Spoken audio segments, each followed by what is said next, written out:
Guys, magluluto tayo ng lunch ng broccoli and chicken. I-marinate natin yung chicken, guys. Lagyan natin siya ng salt, and soy sauce, black pepper, olive oil.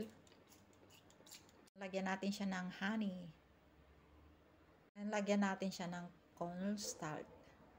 And massage natin, tapos i-marinate natin siya ng 30 minutes. And lagyan natin siya ng garlic. Ayan na siya, guys. I-marinate natin siya ng 30 minutes. Ibabad natin yung broccoli ng hot water. Lagyan natin siya ng salt. So, fry na natin, guys, yung chicken breast. Lagyan na natin si chicken. Ayan na siya, guys. Okay na. Fry na tayo, guys. Lagyan natin siya ng olive oil, saka butter, onion, and carrots. Then lagay natin yung broccoli and yung yellow, green, and red bell pepper.